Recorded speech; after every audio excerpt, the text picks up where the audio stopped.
training free ni bipang berbaik yang bun sang khap yang hang klaim dah rot we ta boh lu dak ne ka bun sang ta chok he ngot ning zua mang klai tip yuan mak lat lah zum sẽ nón yang đại bipang pro ta boh klai tip ta mang pak kepek re ta mau klai rung rang mang pak kepek re ta mau klai ngot ning mang pak ta kepek re ke ta lai dom nu mang pak kepek re lai celah celung sang no bun sang pe plak ta po giờ nó nữa là tiếp cái ta này yom mong được biết mong dần sao được nhá nạ biết nạ đầm nạ rè ơi dạ mệt việc không tôi đợi chặt này tôi đặt bộ màu yuan nửa prung bộ màu yuan nửa cố nửa chầm pieng ngã sát cái ta không có đợi chặt nó cũng mệt vạ lần ta play ta ngay play ta đừng bộ màu po lầy hil po lầy tao nục yuan này hiếm bạ yong cái gì cái đây mị lưới nạ lưới mị luôn ta về plak phung nông doanh này dưa cắt lại prak dưa cắt lại nước kiểu vậy dưa nó nói mày pre ibu lại video đó mày ta này lăng lại hiếm bạc này lại mày mắc mong lại hình dần đã cả đi cái lắc luôn ta lại chọc hẻm rồi để xem lặng điều đáng nói hàng chục hộ đồng bào đã bỏ ra biết bao nhiêu công sức khai hoang lên những vùng đất thế nhưng họ lại bị lừa gạt trắng trợn và cướp đất không thương tiếc. Tình cảnh các hộ đồng bào tại xã Cư A Lang khiến chúng tôi không khỏi xót xa bởi tất cả hy vọng của họ đã bị dập tắt, khiến họ bế tắc và không còn niềm tin vào chính quyền. Công lý ở đâu, lương tri ở đâu khi nhiều đồng bào dân tộc thiểu số lại bị đối xử bất công như vậy? Vào những năm 1990, do điều kiện kinh tế nói chung còn khó khăn, đặc biệt đối với đồng bào dân tộc thiểu số tại chỗ của huyện Eak. Công lý ở đâu, pháp luật ở đâu là biết bằng pro gặt lại nhà mạng pro hiểm bạc sinh mạng buồn sang nè tum lục thun lại thì bên đó sao mình lăn cái po ấy dạ cái po nó mạng thu yuan việt trăng trận ta mới như lại buồn màu thường tiếc cái po lại sang này buồn màu rong sẽ yuan sang kru mà được bằng mà sẽ vào pui vào nụ đuôi sao mới như lệ rồi này lần tai như lệ lần nhiều nuôi tai như lệ nuôi nhiều lê tai như lệ nhô cái bụi á cao tai như lệ cao tai nhô mà duyên nó lại tiếp này hiếm bắt ông mình trong đây mình vả lấy bia để cất lại rung lấy bia cất lại sạt lấy bia lại bài lấy bia đấy cất lại cắt phung dòng trời buồn sang về bà nó này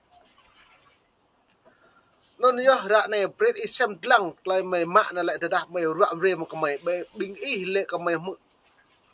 nhập bị hiểm mự sập dần tàu y lệ mấy hiếm bá xuyên tạc bóp méo sự thật nhận đấy nần bố bộ mồm sẽ bộ mồm rụp bộ mồm nằm cái lệ mạnh như này nó mày mạ canh lấy doan con san tám nhất đằng này cái bưởi á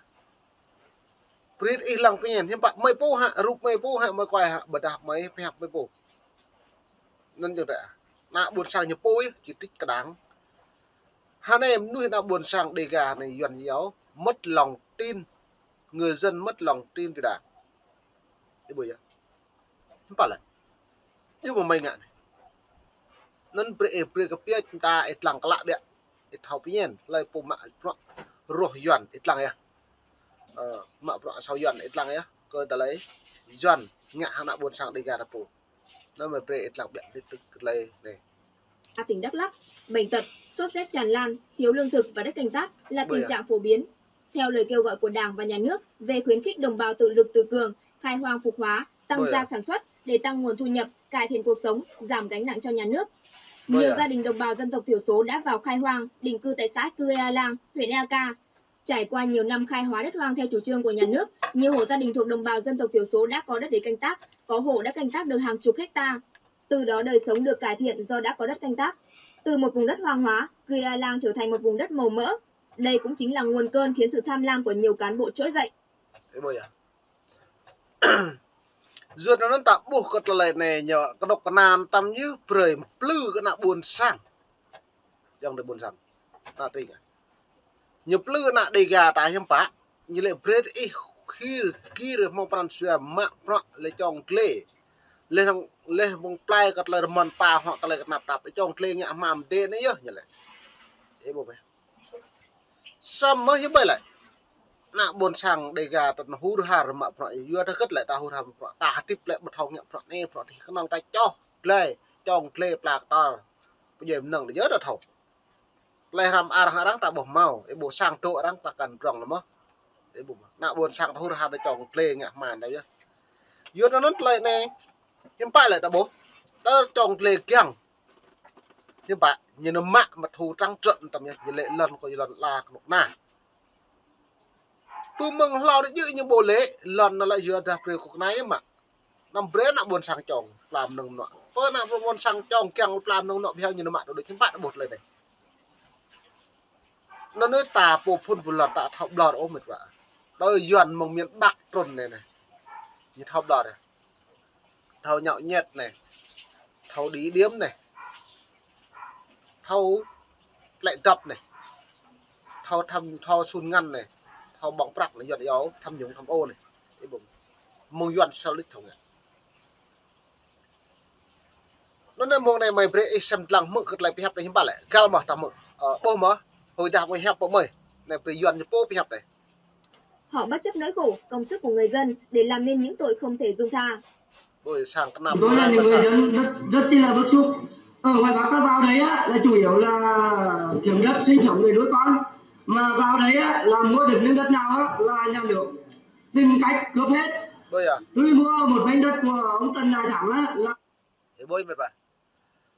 này lại lần là nó buồn sang này thì hả dần nhập lại phải hấp đình nhiều dần như thế nào lệ lại lần tìm cái màu lần là cứ trồng lê mà màu tùm sao tùm hết lệ nhưng bà cái con nào ép nách lệ gặp lần nữa dần giờ cướp ban ngày nên ta được mình như con này mình đào tạo pre như với cái buồn sang thầu bị bong lệ như với cái buồn sang thầu đi piar mà buồn sang đi piar mà con nào máu tụi yo lên như đồng thoại hàng thang đấy giờ nó mang hiền như vậy nhưng bà dân giàu nước mạnh như vậy nên nó mau dân giàu dân mau giàu sam ta là ô tô bố lên sang thì kêu mà đôi sang sẽ bật mà bật lệ chịu chặt được giá sang để tròn nhạ mà này thì các bạn như nó lại mãi hay như lệ lần nhiều lần nó buồn sang lần thì nhiều tôi mong hay đâm tiền thì hiếu cất như lệ lần nhiều nhiều pre nạ buồn sang mà phải lại tròn lệ lại làm thì cái đòn là ta gặp là keng tròn keng theo như bạn nó mạ lại tầm nhá bây giờ lần thì kia ôi như lệ này nạ buồn sang lu lại chọc hè để làm bởi vậy thì huyện ấy cá với tỉnh ấy, là thu hồi để làm trường Phạm Hồng Thái lấy của tôi 2 á, đất hỗ trợ được 220 triệu. Tiếp là tỉnh Đắk Lắk với huyện với xã lại thu hồi của tôi là tiếp một lô đất là mua của ông bố ở trong Phúc Nguyên á, 4 hectare. Lúc đó là vay tiền cùng bị huyện tạo điều kiện cho là doanh nghiệp là Phúc Nguyên thu hồi của tôi 4 hectare hỗ trợ được 29 triệu, giấy tờ còn có. Rồi giờ tiếp đến đây là có được 3/6 đất trồng cao su 2.000 cây. Thế là đợt vừa rồi đây cách đây một tuần lại bị họ cưỡng chế. Lúc là họ bảo là đất của chúng tôi là hồi xưa lấn chiếm của Lâm Trường, nhưng mà trong danh sách chúng tôi mua đất đó, là mua đất của ông Nguyễn Tấn Anh, ông khai hoang từ năm 92 93 và ông bán lại cho người khác và người khác bán lại cho tôi. Thì tôi vẫn trồng từ hồi đó giờ bình thường, nhưng mà vừa rồi đấy là họ bảo này đây là đất lấn chiếm của Lâm Trường, cho nên là họ cưỡng chế là tôi bỏ tay. thế bồi à giờ nó nữa lần ấy bồi à cảnh tác mừng chín hai đi lấy lần sắm á cứ cái đồ ná cứ ngạ hoa lệ trồng trồng lệ nó lại nhắm phải giờ lại chiếm đất cái lâm trường với lâm trường hay là buồn sang lấy lẩu giờ nó tạo buộc gật lại này à hay tiếp cái đồ ná đáng cộng sản Việt Nam hay này là buộc một lời tồn tại sam tại từ cỡ đó nên nhắm phải cái lại chim cứ tương lai lại chữ chằn là phố lờ vật lum nữa là buồn sang ra đây đột lăng lời điều mà bình y bố mà hơi đạp mày lệ một cái mày bố giờ nó nằm mong đi bán áp lên mong đi bắt lon tao ngồi mày đạt lại vợ về bị lệ cái mày blur từng mạng vợ sau dọn này như lệ mày xuyên tạc mà đôi thậm chí nhịp nhạc mày cái lệ mày bật học hồ mực của mạng lực của được đã nhắm bả ở đằng mạng lần ấy thế này nhắm bả cái bố mác mà vừa cất bình y thao mà ra bình mạ pro sau yuan thao khắp u nạ buồn sang ple plat đi po lên đường này nạp ple plat u hia chọc hia u crào ngột ninh lật lại bởi á nó mà bệ bờ mà kẹo bẹ về mưa này là nó nói gửi lên đường bên xa tây lan nó là không có không có cơ sở thấy không để bảo là không có cơ sở không có cơ sở vì sao là đập bờ người ta đập từ năm 98 đến giờ mà mình biết chứ ấy đâu chứ xóa được đâu đấy bắt đầu gửi lên huyện không trả lời luôn đấy gửi lên xã không trả lời luôn cho nên ấy bôi á dưa nó lại này cái lại tiếp và cầm nuôi buồn sang để gà đã lại nhiều bầm màu làng ta sắm nuôi buồn sang ta nhiều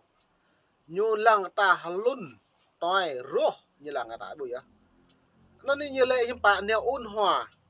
cất một project mix bờ đà về đất đai bờ đà cuộc sống hay bờ đà tranh chấp luôn ta